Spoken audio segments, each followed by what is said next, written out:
السلام عليكم ورحمة الله. سامعين صوت القرمشة؟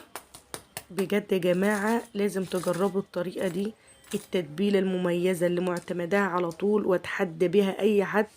يا جماعة جربوا الطريقة دي. هنعمل البانيه، ايوه ده بانيه بس هنعمله بطريقتين مختلفين.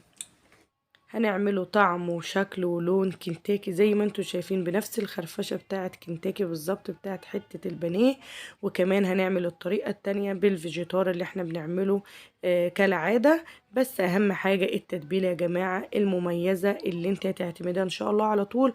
بس لأول مرة يشوف القناة ياريت يشترك فيها ويفعل الجرس علشان يوصل له كل الوصفات. تعالوا نصلي على الرسول صلى الله عليه وسلم.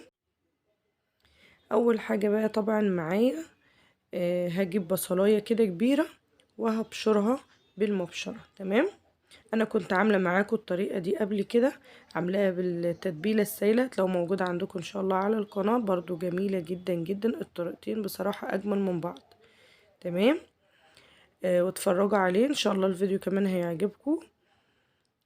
بجيب بقى البصلايه زي ما قلت لكم كده هبشرها بالمبشره، وهجيب كمان طماطمايه وهبدأ برضو هبشرها بالمبشرة زي ما انتوا شايفين بالشكل ده.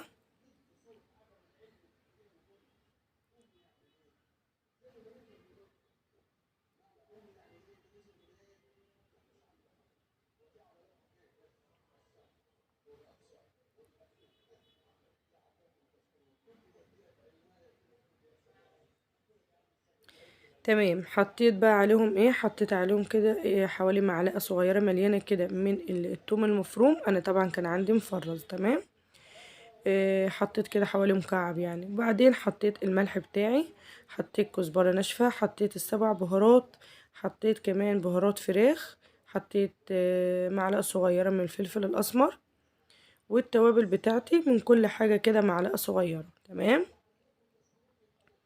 حطي بقى كل التوابل بتاعتك دي، قلبيها كويس جدا. ادعكي بقى كده ايه البصلة بالطماطم بالتوابل، ادعكيها كويس جدا بايدك. تمام، بعد كده بقى هكون طبعا اللهم صل على النبي، حطيت كمان رشة من الكركم، حوالي نص معلقة صغيرة كده من الكركم اهو. وطبعا حاجة مهمة جدا هنضيفها يا جماعة، بس ما تصورتش معاكم. انا كنت نسياها لما حطيت الفراخ، وبعدين شلت رحت جبتها وحطيتها، اللي هي كوباية زبادي. تمام، بحط كوباية زبادي اللي هي العلبة الصغيرة. تمام، اي نوع زبادي بتفضليه حطيه، زبادي بلدي، زبادي بقى للشركات براحتك خالص.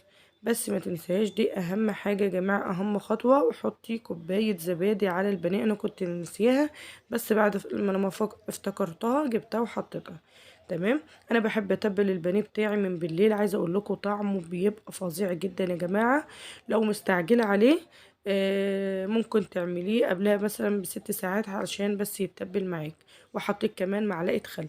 هغطي بقى التتبيله وهسيبها بقى لتاني يوم، وهبدأ بقى هعمل معاكم اول طريقة اللي هو هنعمله بقى زي كنتاكي زي ما شفتوه كده في اول الفيديو خالص. هنا حطيت نص كوباية كده البانيه اللي انا استخدمت حوالي تقريبا كان كيلو تمام. انت الكمية اللي انت عاوزاها براحتك. انا هنا حطيت نص كوباية من الدقيق، عليها كمان معلقتين كبار مليانين من النشا، حطيت رشة من البيكنج باودر حوالي نص معلقة صغيرة مش مليانة، وحطيت كمان رشة من الكربوناتو. وهنا برضو هحط توابل، حطيت ملح، حطيت فلفل اسمر، حطيت بهارات 7، حطيت كمان كركم، وحطيت كزبرة. نفس التوابل اللي حطيتها للبانيه هحطها في على الدقيق اللي احنا حطينا ده. تمام، وحطيت كمان معلقة من الكاري. الكاري برضو حطيت منه معلقة في التتبيلة بتاعة البانيه. ان شاء الله اكتب لكم المقادير في صندوق الوصف علشان خاطر ما كنتش نسيت حاجة. قلبت بقى كل المكونات دي كده مع بعض. هجيب بقى كوباية مية وهعمل العجينة بتاعتي. وكمان حطيت هنا حتة تومة صغيرة برضو كده، وحطيت توم باودر. تمام، قلبي بقى كل المكونات دي كده بالمية مع بعض.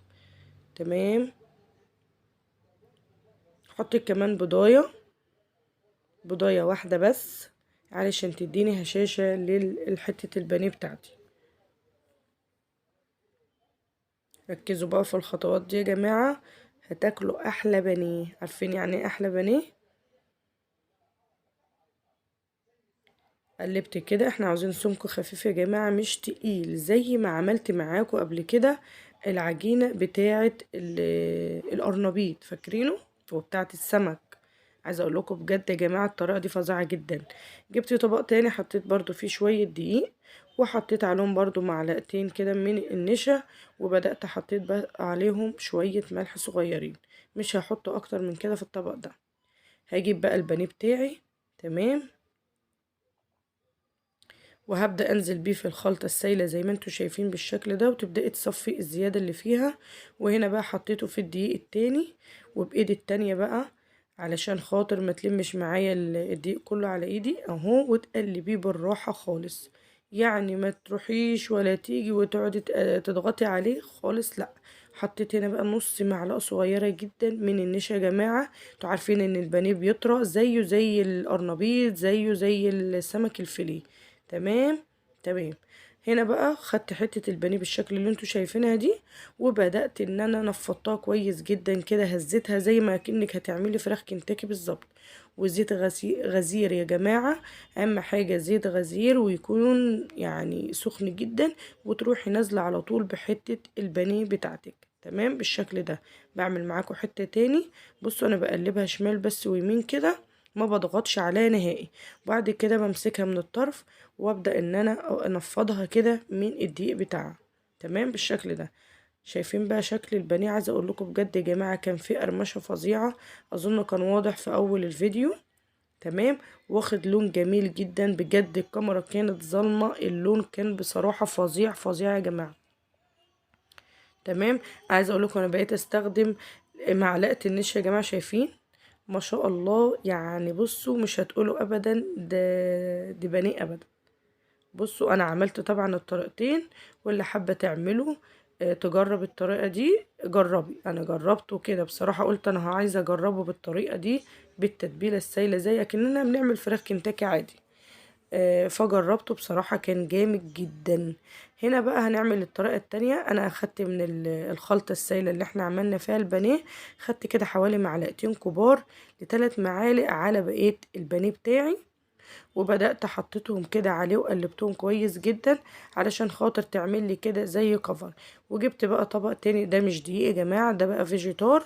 اي نوع بقى انت بتستخدميه براحتك خالص. انا بصراحة بستخدم وبحب اللي هو اللي هو الاكياس الكبيرة اللي بتتباع في عند اي عطار او في السوبر ماركت. اكيد طبعا كلنا عارفين اللي هي حبوبها خشنة شوية. تبدأي بقى تضغطي كويس جدا هنا، تضغطي كده على حتة البانيه كويس علشان خاطر ما تفكش معاك. وهقولك برضو على طريقة تانية عشان خاطر ما تفكش معاك.